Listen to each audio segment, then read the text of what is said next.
जय हिंद दोस्तों, स्वागत है आप सभी का एक बार फिर से BK study corner YouTube channel में। आइए मेरे भाई, आप सभी डीएलएड स्टूडेंट के लिए बताए थे ना कि शाम में भी क्लास लाएंगे, तो आ गए हम लोग शाम में लेक्चर लेकर के। देखिएगा, संयुक्त प्रवेश परीक्षा 2026 के लिए क्वेश्चन बैंक 2022 से 25 वाला चला रहे हैं। और आज का जो क्लास है वो प्रैक्टिस सेट चौथा चलेगा ना, यानी कि 1/4/2024 की जो फर्स्ट शिफ्ट वाला पेपर है वो आज हम लोग कवर करेंगे। पीछे 3 हम लोग कवर कर चुके हैं, तो अभी से चलेगा ये 2024 वाला सब चलेगा, है ना। यहाँ से स्टार्ट हो रहा है 2024 वाला, उसके बाद फिर आगे चलेगा फिर 2025 वाला भी। तो एग्ज़ाम से पहले 8 जुलाई से पहले मेरा टारगेट यही है कि सारा का सारा आपको करा दें, है ना। चलिएगा, अच्छा शुरुआत करते हैं। तो यहाँ पर देखते हैं हम लोग प्रैक्टिस सेट 4 को। पहला क्वेश्चन जो है वो हिंदी से ही है। कह रहा है कि धर्मात्मा का संधि विच्छेद क्या हो जाएगा, ये बता दीजिए। चलिए इसको थोड़ा बड़ा कर लेते हैं, बताइए धर्मात्मा का संधि विच्छेद क्या हो जाएगा। तो कहेंगे सर धर्मात्मा का संधि विच्छेद हो जाएगा धर्म जोड़ आत्मा। करेक्ट आंसर क्या हो जाएगा बाबू मेरे, कहेंगे सर डी। अच्छा, यहाँ पर पूछता कि धर्मात्मा में बताइए कि कौन सा संधि है, तब क्या करते हैं आप। तो आप यहाँ पर देखिए, म में क्या, जैसे म बोलने के बाद कौन सा उच्चारण आता है, धर्म। ओ आता है ना यहाँ पर ओ, और यहाँ पर देखिए आ पहले से लगा है, तो कहेंगे सर अ प्लस आ, ये जब दोनों मिलता है तो कौन सा वर्ण बनता है, तो सर आ बन जाता है ना। अ प्लस आ मिलकर के आ ही बनेगा। और आ क्या है, ये स्वर संधि तो है, लेकिन कैसा है, बड़ा वाला मात्रा है, तो दीर्घ स्वर संधि उसको बोलेंगे। तो यदि पूछा जाए ना कि धर्मात्मा में कौन सा संधि लगा हुआ है, तो कहेंगे सर दीर्घ स्वर संधि लगा हुआ है, ठीक है ना। कौन सा संधि है, दीर्घ स्वर संधि। यदि संधि का नाम पूछता तब कि कौन सा संधि है, वैसे इसका संधि विच्छेद क्या हो जाएगा, तो धर्म जोड़ आत्मा, ये आपको ध्यान रखना है। अगला क्वेश्चन देखिए, कहता है समास में कुल कितने पद होते हैं। तो समास में यदि पद पूछ रहे हैं ना कितने होता है, तो समास में 2 पद होता है। कितना पद, कहेंगे सर 2। एक होता है पूर्व पद और दूसरा होता है अंतिम पद, उसको उत्तर पद भी बोलते हैं। जैसे कि लोटा डोरी है ना, आप लोग पढ़े होंगे, द्वंद्व समास है ये, लोटा डोरी। तो यहाँ देख रहे हैं, एक तो इसको बोलेंगे पूर्व पद और इसको बोलेंगे अंतिम पद या उत्तर पद बोलते हैं। लास्ट वाले पद को उत्तर पद बोलता है।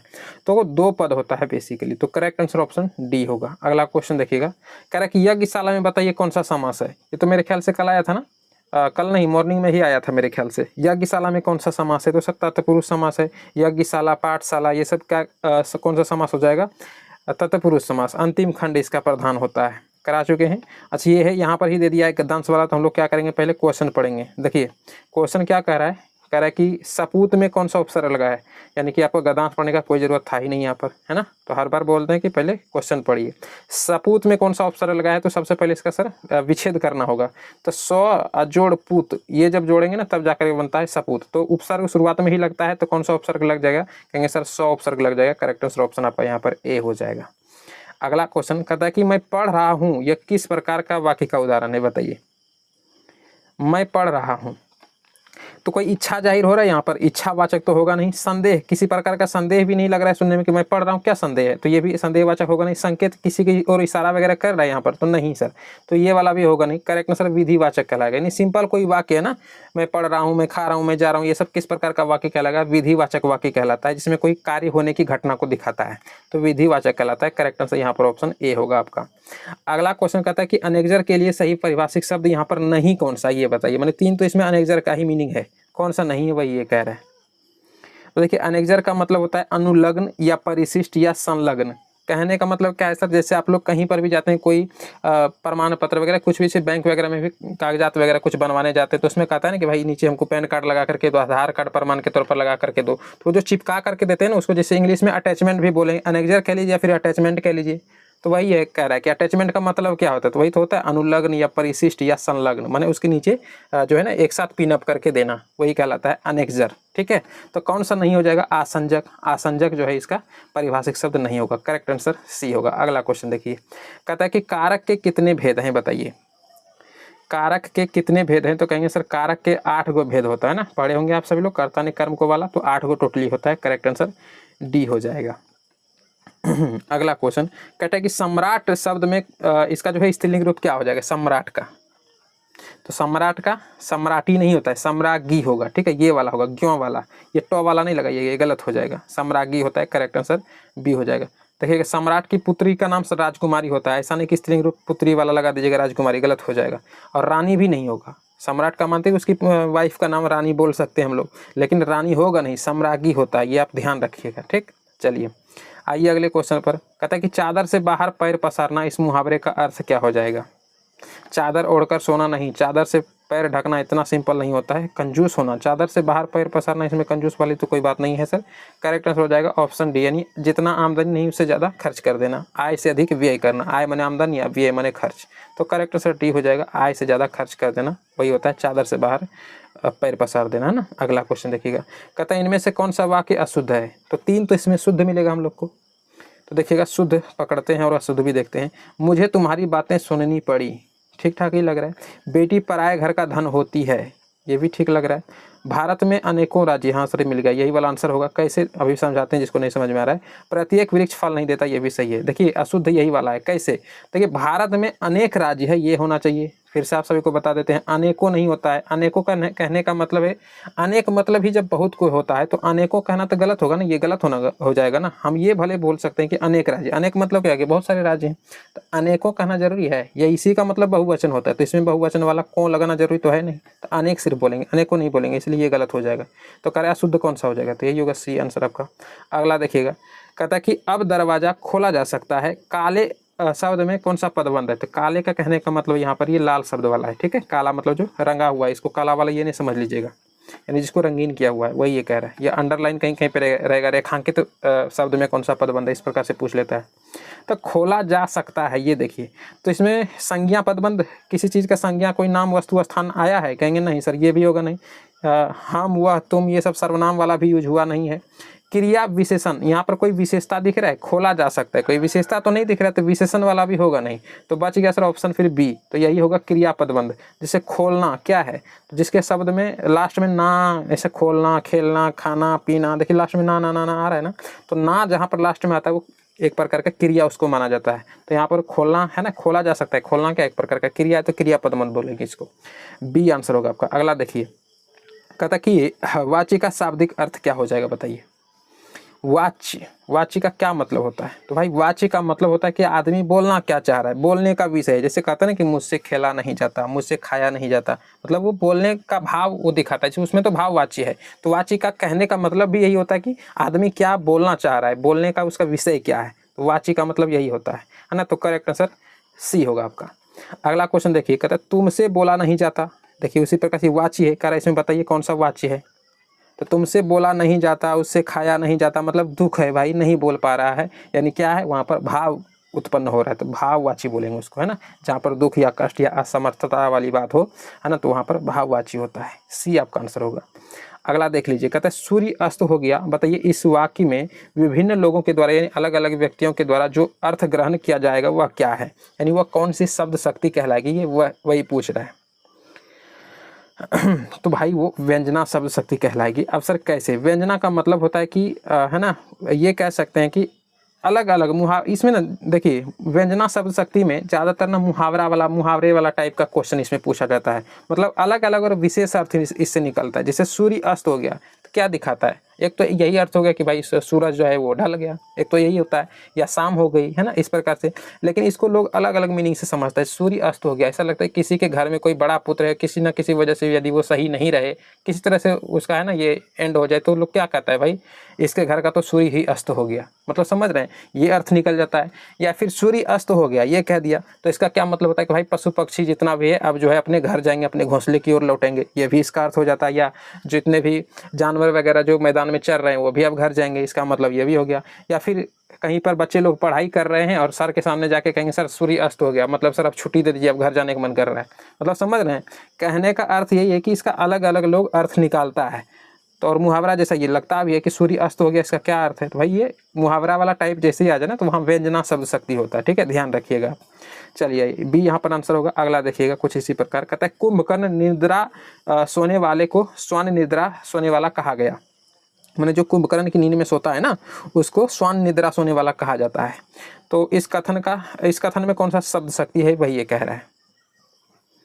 तो देखिए यहाँ पर भी देख रहे हैं मुहावरे जैसा इस्तेमाल नहीं हो रहा है। कुंभकर्ण निद्रा सोने वाले को श्वान निद्रा सोने वाला कहा गया है, तो मुहावरा जैसा यहाँ पर भी भाव आपको लग रहा होगा।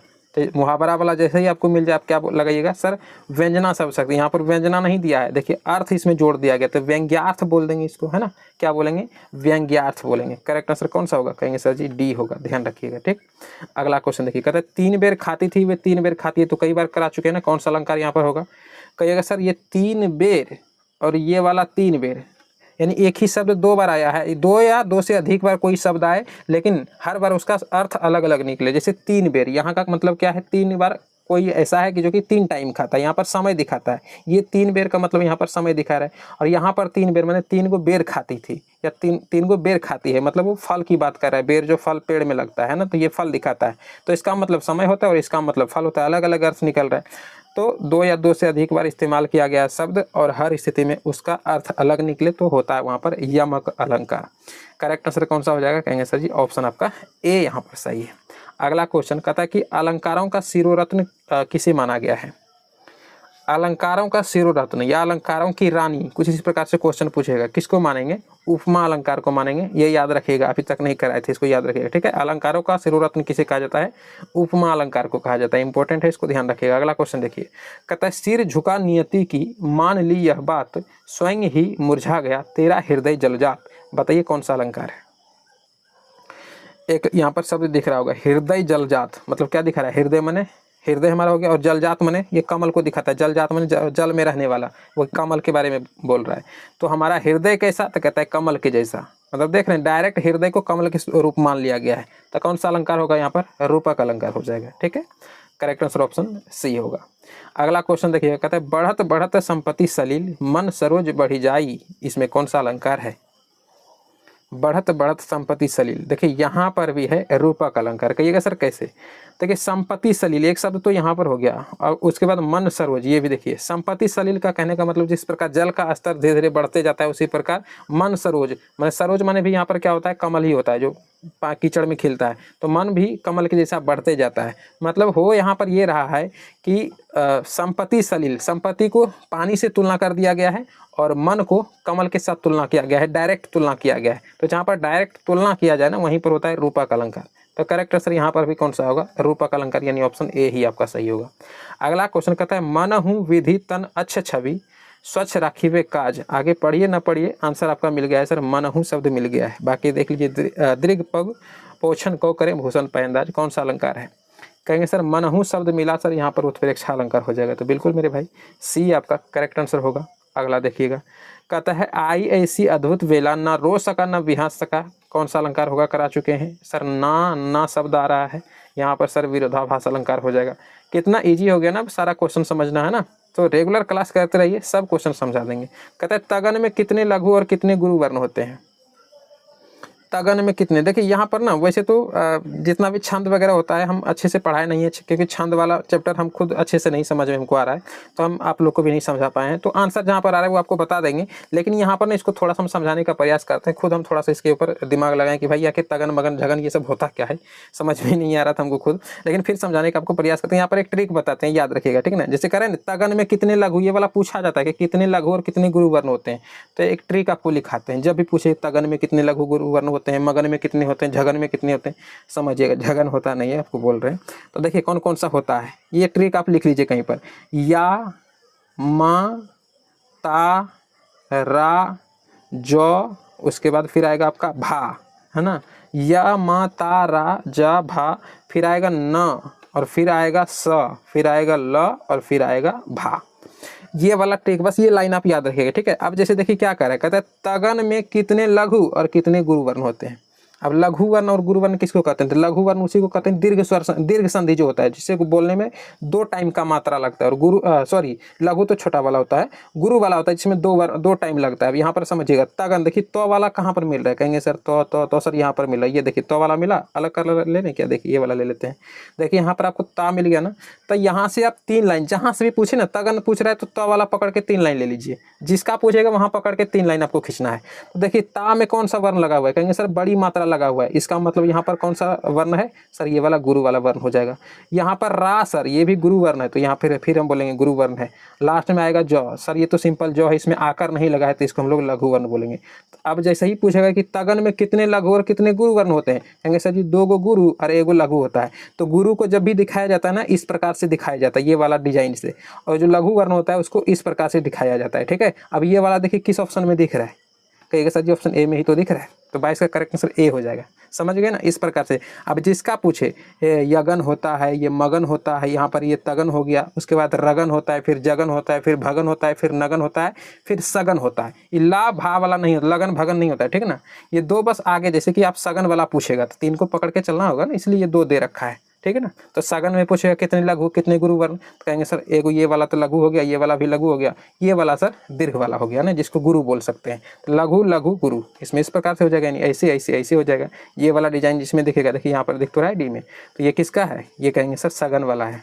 इस प्रकार से आप बना दीजिएगा, इसलिए बोल रहे हैं ये वाला लाइन जो हम लिखवाए ना, ये ध्यान रखिएगा, ठीक है। देखिएगा यहाँ पर कह रहा है किस वर्णिक छंद के प्रत्येक चरण में एक मगन, एक भगन, एक नगन, 2 तगन तथा 2 गुरु के क्रम से 17 वर्ण होते हैं। तो भाई ये क्वेश्चन ऐसा मेरे दिमाग में खुद नहीं पूरी तरह से आया है, तो आपको सिर्फ इसका आंसर बता देते हैं, डायरेक्टली आप याद रख लीजिएगा। कहेंगे सर मंदा क्रांता हो जाएगा, ठीक है। ऑप्शन ए आपका बिल्कुल सही जवाब हो जाएगा। अच्छा कलर यही वाला ठीक लग रहा था ना, चलिए इसी को रखते हैं परमानेंटली, है ना। चलिएगा, जब तक ये स्क्रीनशॉट वाला करा रहे हैं आप सभी के लिए, तो तब तक यही कलर रखेंगे। अगला क्वेश्चन कहता है काव्य शोभाए कर्तारो धर्मा गुण, ये किसका कथन है। भाई ये वामन जी का कथन है ना, याद होगा आप सभी को, वामन जी का कथन है। करेक्ट आंसर ऑप्शन आपका ए होगा, ये ध्यान रखिएगा, ठीक। लास्ट क्वेश्चन हिंदी का देखिए, कहता है विभाव के कितने भेद होते हैं। तो भाई मेरे विभाव के 2 भेद होता है, 2 2 2, ऑप्शन सर बी में दे रखा है 2। कौन कौन सा, तो एक होता है आलम्बन, एक होता है आलम्बन और एक होता है उद्दीपन, उद्दीपन, ठीक है। तो विभाव के 2 भेद, आलम्बन और उद्दीपन। Correct answer B.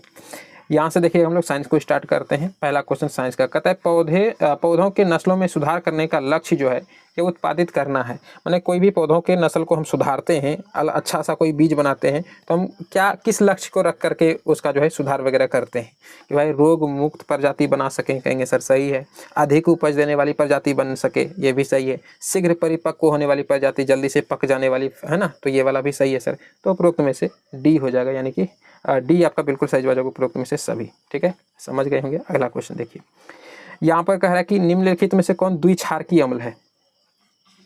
देखिए द्विक्षारकीय अम्ल तो वैसे और भी हैं, लेकिन सबसे ज़्यादा जो एग्जाम में पूछा जाता है ना वो सल्फ्यूरिक एसिड वाला ही पूछा जाता है, H2SO4, ये द्विक्षारकीय अम्ल है। द्विक्षारकीय अम्ल का कहने का क्या मतलब है सर, जैसे जल में जब इसको सल्फ्यूरिक एसिड को जब जल में डाल करके घोला जाता है ना, तो ये 2 डबल H+ आयन देता है।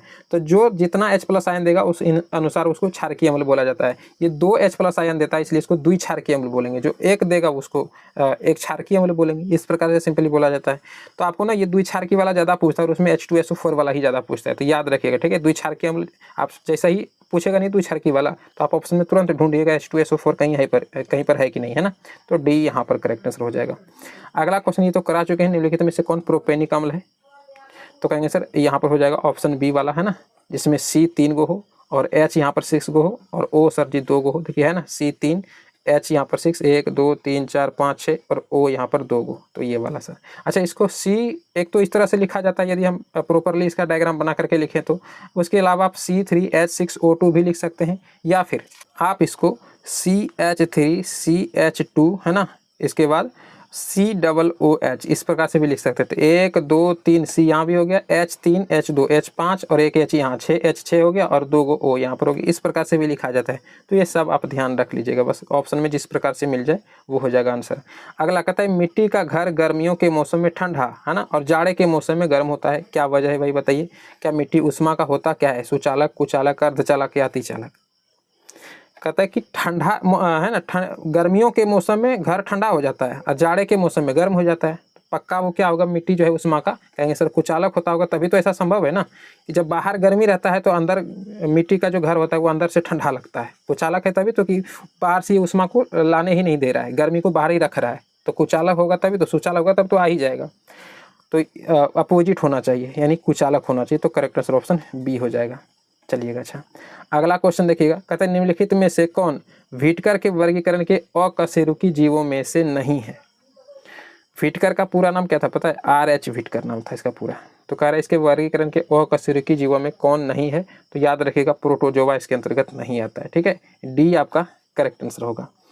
अगला क्वेश्चन देखिएगा। कहता है जिन कोशिकाओं में गुणसूत्रों के 2 या 2 से अधिक पूर्ण सेट होते हैं क्या कहलाती है। तो 2 से अधिक पूर्ण सेट जिसमें मिल गया उसको हम लोग बहुगुणित बोल देंगे। क्या बोलेंगे, कहेंगे सर बहुगुणित। तो करेक्ट आंसर ऑप्शन आपका सी होगा। अगला क्वेश्चन देखिएगा, कहते हैं निम्न में से कौन सा ईंधन है जो कि पर्यावरण स्नेही माना जाता है, यानी पर्यावरण को नुकसान नहीं पहुंचाता है। तो इसका सबसे सटीक आंसर सीएनजी होता है, जिसको हम लोग कंप्रेस्ड नेचुरल गैस बोलते हैं, संपीड़ित प्राकृतिक गैस हिंदी में। एलपीजी का पूरा नाम लिक्विफाइड पेट्रोलियम गैस है ना, द्रवित पेट्रोलियम गैस हिंदी में बोलते हैं। यहाँ पर करेक्ट आंसर ऑप्शन डी होगा। ध्यान रखिएगा, पर्यावरण स्नेही जो है सीएनजी को माना जाता है, गाड़ियों वगैरह में ज़्यादातर इस्तेमाल होता है ये। अगला क्वेश्चन कहते हैं मानव मस्तिष्क निम्नलिखित में से कौन सा वह भाग है मानव मस्तिष्क वाला जो कि बुद्धि और चतुराई का केंद्र माना जाता है। तो बुद्धि और चतुराई का केंद्र यानी सोचने समझने की क्षमता जहाँ पर जिस भाग में होता है वो सेरिब्रम कहलाता है, सेरिब्रम है ना। करेक्ट आंसर ऑप्शन आपका ए हो जाएगा। अगला क्वेश्चन देखिएगा, यहाँ पर आपका पूछा जा रहा है कि निम्नलिखित में से किसमें त्रिगुणित केंद्रक पाया जाता है। तीन गुणित, त्रिगुणित माने तीन गुणित। करेक्ट आंसर डी होगा, कहेंगे सर भ्रूणपोष में पाया जाता है त्रिगुणित केंद्रक। अगला क्वेश्चन देखिएगा, वैसे एक गुणित ही होता है, ज़्यादातर कोशिका में एक जो है केंद्रक ही पाया जाता है, किसी किसी में दो भी या दो से अधिक भी पाया जाता है, तो भ्रूणपोष में पाया जाता है त्रिगुणित। इस वही सवाल ये कह रहा है। अगला क्वेश्चन देखिएगा, कहता है कोई कण एक समान चाल से एक वृत्त के अनुदिश गति कर रहा है तो कण की गति क्या हो जाएगी। एक विमीय या एक आयामी, द्विविमीय या दो आयामी, या स्थानांतरित या दोलनी। देखिए क्या कह रहा है कि कोई कण जो है एक समान चाल से एक वृत्त के अनुदिश गति कर रहा है, माने एगो ऐसे करके वृत्त है और कोई वस्तु है जो कि इसके ऊपर इस प्रकार से चलते जा रहा है ना। तो कह रहा है कि इसका कण जो है ये किस प्रकार की गति कर रहा है, द्विविमीय गति या दो आयामी या एक विमीय या एक आयामी। तो यही दोनों में से ज़्यादातर स्टूडेंट को कन्फ्यूजन होता है। इसका करेक्ट आंसर ना ऑप्शन हो जाएगा बी वाला। ध्यान रखिएगा, द्विआयामी। सर क्यों? तो इतना ध्यान रखिएगा, जैसे कोई वर्ग हो गया या त्रिभुज हो गया या गोलाकार हो गया या फिर आयत वगैरह ले लीजिए, ये सब 2D फिगर कहलाता है ना, 2D फिगर कहलाता है। और जो सिंपल रेखा होता है इसको 1D बोलते हैं। क्या बोलते हैं इसको? 1D। इसका क्या मतलब है सर कहने का? मतलब मान लीजिए कि ये कोई सिंपल रस्सी है, इसके ऊपर कोई चींटी चल रहा है, वो तो या तो आगे जा सकता है या पीछे जा सकता है, दूसरा कोई ऑप्शन है नहीं इसके पास लेफ्ट राइट वाला। लेकिन इस सब में देखिए लेफ्ट राइट वाला ऑप्शन है, यहाँ पे आगे जा सकता है पीछे जा सकता है। लेकिन ये देखिए इस प्रकार से भी डबल दिशा इसमें मिलता है, ये इधर से इधर भी जा सकता है, दाएं बाएं या आगे पीछे जो मान लीजिए, तो इसको दाएं बाएं मान लीजिएगा आप। मतलब इसमें डबल दिशा मिलता है। इसमें तो एक ही दिशा है ना, या तो आगे या तो पीछे, इसमें डबल दिशा रहता है। इसमें भी देखिए घूम फिर के दो दिशा मिल ही जाता है, इसमें भी दो दिशा। और ये वृत्ताकार वाला पूछा गया है, वृत्त के अनुदिश घूम रहा है, तो इसमें तो भी मिल ही जाता है। यहाँ पर जा रहा है तो समझिए ये उधर जा रहा है, यहाँ पर आ रहा है तो फिर समझिए इधर आ रहा है। मतलब देख रहे हैं यहाँ पर भी ये तो चारों तरफ घूम रहा है, तो फिर तो ये तो 2D आराम से हो जाएगा। समझ गए होंगे। तो वही ये कह रहा है कि वृत्त के अनुदिश घूम रहा है तो कौन सा विमीय होगा, तो कहेंगे सर जी द्विविमीय या द्विआयामी होगा। करेक्ट आंसर ऑप्शन बी होगा। ठीक चलिएगा, अगला क्वेश्चन कहता है बड़ी जी का वर्तमान मान यहाँ पर लगभग कितना है बताइए। तो कई साल से यही है बड़ी जी का मान। करेक्ट आंसर कौन सा हो जाएगा? कहेंगे सर जी 6.67 गुना 10⁻11 न्यूटन मीटर स्क्वायर प्रति केजी स्क्वायर। तो प्रति केजी स्क्वायर को ही जब केजी स्क्वायर इंटू के रूप में लिखेंगे तो ये ऊपर जाएगा तो माइनस के रूप में आ जाएगा, या फिर इसको आप इस प्रकार से भी लिख सकते हैं न्यूटन मीटर स्क्वायर, आप प्रति यानी कि बटे डाल करके केजी स्क्वायर कर दीजिए बस। लेकिन जब प्रति हटाइएगा तो यहाँ पर हटा करके लिखा है, देख रहे हैं प्रति नहीं लगा है, नहीं लगा है इसलिए यहाँ पर माइनस में लिखा गया। जब बटे के ऊपर में जाता है तो माइनस चढ़ जाता है। बाकी आप ये 3 नहीं भी याद रखिएगा तो कोई दिक्कत नहीं है, 6.67 बस आप याद रखिएगा। ठीक है ना, 6.67 तो ये हो जाएगा आंसर। यहाँ पर देखिए 6.67 है ही नहीं, यहाँ सब में 7, यहाँ पर 8 लगा दिया गया, ये सब आंसर होगा नहीं। तो 6.67 बस आप याद रखिए, आपका काम बन जाएगा। अगला क्वेश्चन देखिएगा, यहाँ पर कह रहा है कि 900 किलोमीटर प्रति मीटर क्यूब घनत्व का एक ठोस तेल पर तैरता है, वह तथा वह तेल जो है 100 किलोमीटर प्रति मीटर क्यूब घनत्व के पानी पर तैरता है। तो बताइए वह तेल का घनत्व केजी प्रति मीटर क्यूब में कितना हो जाएगा? घनत्व पूछ रहा है। देखिए इस प्रकार का सवाल है ना घनत्व वाला, आप सिंपली क्या करिएगा, जो घनत्व यहाँ पर ठोस का दे रखा है और यहाँ पर जो तेल का घनत्व दे रखा है, दोनों को जोड़ दीजिए और जब भी दीजिएगा भागफल हमेशा 2 से दीजिएगा। तो बस वही यहाँ पर करना है। यहाँ पर है 900 और ये है 1000, दोनों को जोड़ देंगे, जोड़ दिए और बीच में 2 से बस भाग दे देना है। तो जोड़ेंगे तो कितना हो जाएगा? कहेंगे सर 19000 हो जाएगा। 19000 का आधा कितना होता है? कहेंगे सर 950 हो जाता है ना, 950। तो करेक्ट आंसर ऑप्शन आपका ए हो जाएगा, ये आप ध्यान रखिएगा। ठीक है, अगला क्वेश्चन देखिएगा था कि बाहरी कान क्या कहलाता है। तो बाहरी कान जो कहलाता है वो कर्णपल्लव कहलाता है। क्या कहलाएगा? कर्णपल्लव। ए आपका आंसर होगा। अगला देखिएगा, कहता है निम्नलिखित में से मिट्टी के कटाव का प्रमुख कारण क्या है? मिट्टी क्यों कटता है? जंगल के कारण से? कहेंगे नहीं सर, जंगल के कारण से सर मिट्टी बचता है ना, कटने से बचता है। सोपानी कृषि आप सभी को पता चाहिए, सीढ़ी नुमा जो है खेती होता है कहाँ पर? जैसे पहाड़ी इलाकों में, तो वो भी इसलिए होता है ताकि मिट्टी कटने से बच सके। तो ये भी होगा नहीं सर आंसर। जल से, हाँ सर, जल जब बाढ़ वगैरह आता है तो है ना भारी मात्रा में मिट्टी का अपरदन होता है, यानी मिट्टी कट के कहीं से कहीं पहुँच जाता है। तो मिट्टी आपका सॉरी जल यहाँ पर आपका आंसर हो जाएगा, है ना, इनमें से कोई नहीं होगा, आंसर आपका सी हो जाएगा, यानी जल के वजह से मिट्टी कटता है। तो मिट्टी के कटाव का प्रमुख कारण जल है। अगला क्वेश्चन देखिएगा, ये तो मॉर्निंग वाला क्लास में आया था ना कि पृथ्वी के वायुमंडल में कार्बन की मात्रा कितनी है, कार्बन डाइऑक्साइड वाला। तो CO2 की मात्रा कहेंगे सर 0.03% है। इसके अलावा आपको नाइट्रोजन वाला भी बताए थे, कितना है, कहेंगे सर 78%। इसके अलावा आपको आर्गन वाला भी बताए थे, कितना हो जाएगा, कहेंगे सर 0.93%, ठीक है। और इसके अलावा आपको एक और बताए थे ऑक्सीजन वाला, तो 21% या फिर 20.95%, इस प्रकार से आपको बताए थे। 21% इसलिए वो ऑप्शन के अकॉर्डिंग आपको लगाना था, बता चुके हैं। अगला क्वेश्चन कहता है कि प्रथम पृथ्वी सम्मेलन का आयोजन कहाँ किया गया था। तो प्रथम पृथ्वी सम्मेलन का आयोजन कहाँ किया गया था, कहेंगे सर जी रियो डी जेनेरियो में किया गया था। ऑप्शन आपका यहाँ पर ए करेक्ट आंसर हो जाएगा, ठीक है, याद रहेगा। अगला क्वेश्चन देखिए, कहता है सलाल जल विद्युत उत्पादन केंद्र भारत के किस राज्य या फिर केंद्र शासित प्रदेश में स्थित है। सलाल जल विद्युत उत्पादन केंद्र, याद रखिएगा ये नाम। ये कहाँ पर है, कहेंगे सर जी कश्मीर में है, ठीक है। कहाँ पर है, कश्मीर में। तो करेक्ट आंसर ऑप्शन आपका डी हो जाएगा, याद रहेगा ना। चलिएगा अगले क्वेश्चन पर आते हैं। यहाँ पर पूछ रहा है कि प्रतिरोध का सूत्र क्या होता है। ओम का जो नियम है प्रतिरोध वाला, उसका फॉर्मूला क्या होता है, कहेंगे सर जी R=V/I। यहाँ पर दे रखा है R= क्या हो जाएगा, V/I। तो यही आपका आंसर हो जाएगा, ठीक है, ध्यान रखिएगा। अब इसी को कई बार चेंज करके लिख दिया जाता है, जैसे R = V/I हो जाएगा। तो हम ये भी बोल सकते हैं कि I = V/R, ये भी बोल सकते हैं। लेकिन इस प्रकार से देखिए कहीं दे रहा है तो कहीं पर भी नहीं लिखा है I = V/R, I बराबर देखिए कहीं पर नहीं लिखा है ना। लेकिन ऑप्शन में आपको ये भी मिल सकता है, तो घबराना नहीं है, बस मैथ का कैलकुलेशन है। I को उठाकर यहाँ कर दिया, R को नीचे कर दिया है, तो ऑप्शन के अकॉर्डिंग आप लगा सकते हैं। अगला क्वेश्चन कहता है स्विच जो लगाया जाता है हमेशा किस तार में लगाते हैं। तो भाई अच्छे से नॉर्मल क्वेश्चन आप लोग घर में तो उतना जुगाड़ करते ही होंगे, है ना। स्विच वगैरह लगाते हैं सर, जब लगाते हैं गर्म तार में ही लगाते हैं, तभी तो लाइट कटेगा ना। तो करेक्ट आंसर ऑप्शन आपका बी हो जाएगा। वैसे ठंडे तार में भी लगाने से कट ही जाता है, लेकिन नियम यही कहता है कि हमेशा गर्म तार में लगाइए। चलिएगा अगले क्वेश्चन पर आते हैं। यहाँ पर कह रहा है कि सरल सूक्ष्मदर्शी में किसका उपयोग होता है। तो सरल सूक्ष्मदर्शी में उत्तल लेंस का उपयोग होता है, ठीक है। देखिए उत्तल दर्पण भी दे रखा है, दर्पण नहीं लगाइएगा। जब भी होता है ना सूक्ष्मदर्शी आर पार देखना होता है ना, तो दर्पण तो एक तरफ कल ही किया हुआ होता है, तो आर पार कैसे देखेंगे। तो जब भी होगा लेंस का ही इस्तेमाल होगा। और कौन सा लेंस, तो कहेंगे सर उत्तल लेंस।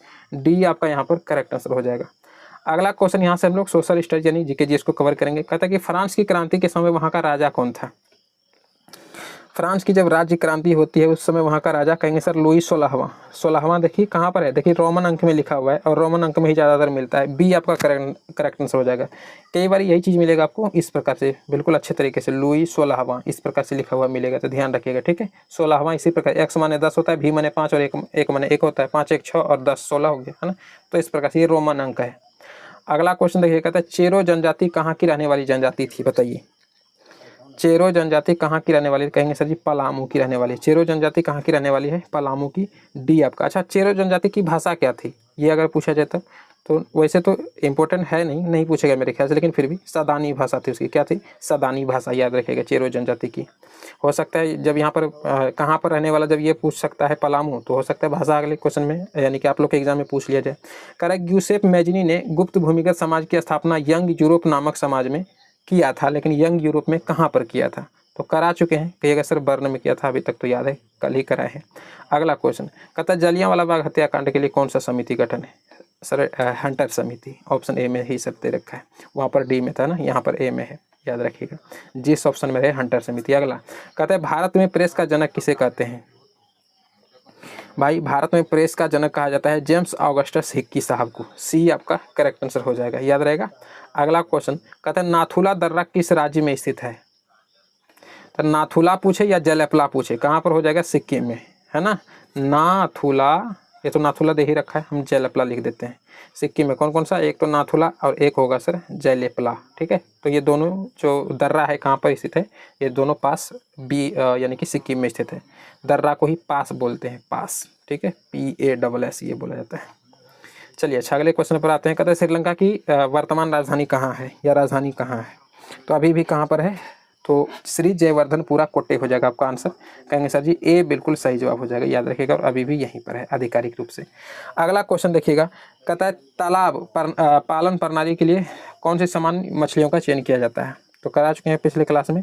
डी सर इसका करेक्ट आंसर हो जाएगा। काफ़ी टेढ़ा टेढ़ा नाम है, देख लीजिएगा। कैटलस, रोहू, मैड्रिगल्स, कॉमन कॉर्पस और ग्रास कॉर्पस, है ना, इन प्रकार की मछलियों का इस्तेमाल करते हैं सामान्य रूप से। अगला क्वेश्चन कहता है कुद्रेमुख एक जो महत्वपूर्ण लौह अयस्क खदान है, ये कहाँ का है? कुद्रेमुख तो कहेंगे सर कुद्रेमुख ना कर्नाटक वाला है। अच्छा, कर्नाटक में एक और है सोना का खान, आप सभी को कराए है ना, नाम क्या है? हाँ याद जो है नाम याद रखिएगा, कोलार खान नाम उसका है ना। कोलार खान सोने के लिए फेमस है, कहाँ पर? कर्नाटक में, है ना। बाकी कुद्रेमुख जो लौह अयस्क का खदान है, ये भी कहाँ पर है?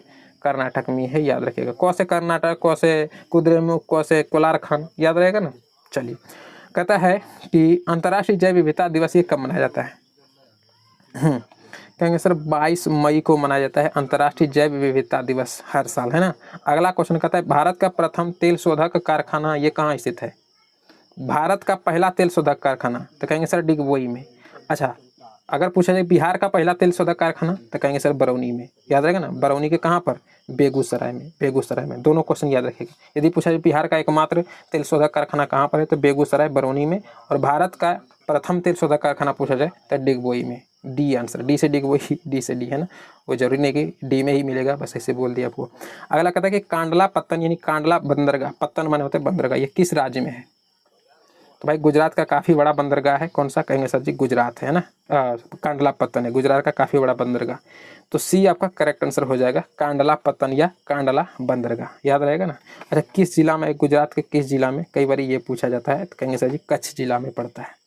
अगला क्वेश्चन कहता है बिहार का शोक कौन सा नदी? भाई कोसी नदी। सर ऑप्शन बी में देखा, ज़्यादातर ये ऑप्शन बी में ही मिलता है, कोसी नदी वाला ऑप्शन। कोसी जब दिया रहेगा वो बी में ही मिलेगा। अगला क्वेश्चन कहता है लोकतंत्र में कल्याणकारी राज्य की संकल्पना संविधान के किस भाग से ली गई है? भाई मेरे भाग 4 से लिया गया है, याद रखिएगा, ठीक है। किससे? भाग 4 से। अगला देखिएगा, मतगणना का कार्य कौन करता है?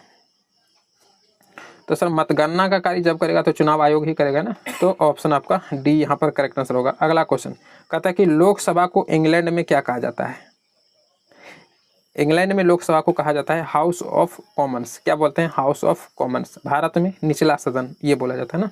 चलिए अगला क्वेश्चन देखिएगा, कहता है निम्न में कौन एक राजनीतिक अधिकार नहीं है? राजनीतिक अधिकार नहीं है, नहीं बोल रहा है, मतलब 3 पे इसमें है। तो मतदान करने का अधिकार, कई कहाँ सर ये तो हम लोग का राजनीतिक अधिकार है। चुनाव लड़ने का अधिकार, ये भी है सर। किसी धर्म को स्वीकार करने का अधिकार, देखिए ये राजनीतिक अधिकार नहीं है, आंसर आपका यही वाला होगा। अब सर कैसे समझिएगा थोड़ा सा। बाकी सरकार की आलोचना करने का अधिकार, ये सब हमारे राइट जो है हमें मिले हुए हैं ना, राजनीतिक अधिकार है हमारा। लेकिन किसी धर्म को स्वीकार करने का अधिकार, आप सभी को पता है जब 1976 में 42वां संविधान संशोधन होता है तो उसके तहत प्रस्तावना में भी संशोधन किया जाता है, और अभी तक प्रस्तावना में केवल एक ही बार संशोधन हुआ है। और जब 1976 में 42वां संविधान संशोधन होता है, प्रस्तावना में संशोधन होता है, तो कौन सा शब्द जोड़ा जाता है? सर जी 3 गो शब्द जोड़ा गया था। कौन कौन सा? तो एक तो धर्मनिरपेक्ष, या इसी को पंथ निरपेक्ष भी कहते हैं। धर्मनिरपेक्ष या पंथ निरपेक्ष शब्द जोड़ा गया। इसके अलावा समाजवादी शब्द जोड़ा गया, समाजवादी, धर्मनिरपेक्ष, और एक अखंडता शब्द जोड़ा गया। कौन सा? कहेंगे सर जी अखंडता। तो ये 3 गो शब्द जोड़ा गया था। तो इसी के तहत आप यहाँ पर देखिए धर्मनिरपेक्ष भी जोड़ा गया, माना हमारा राष्ट्र जो है धर्मनिरपेक्ष राष्ट्र है। यहाँ के लोग कोई भी धर्म को अपना सकता है, कोई भी धर्म का प्रचार प्रसार कर सकता है। तो ये हमारा मूल रूप से संवैधानिक अधिकार ही मिला हुआ है, ये कोई राजनीतिक अधिकार नहीं है, याद रहेगा ना। तो करेक्ट आंसर ऑप्शन आपका सी हो जाएगा। इसका चर्चा प्रस्तावना में ही कर दिया गया है। अगला क्वेश्चन देखिएगा, यहाँ पर कह रहा है कि भारत में नागरिक भागीदारी के प्रश्न का समाधान किस सिद्धांत के आधार पर किया गया है? कोई भी नागरिक भागीदारी वाला जितना भी प्रश्न वगैरह या उसका समाधान किया जाता है तो संख्या बल के आधार पर कहेंगे नहीं, धर्मनिरपेक्षता के आधार पर नहीं, और समाज के विभाजन के आधार पर भी नहीं होगा, अवसर की समानता के अकॉर्डिंग किया जाता है। तो ये बिल्कुल सही है ना, सबको समान अवसर की समानता मिलना चाहिए। तो सी आपका यहाँ पर करेक्ट आंसर हो जाएगा।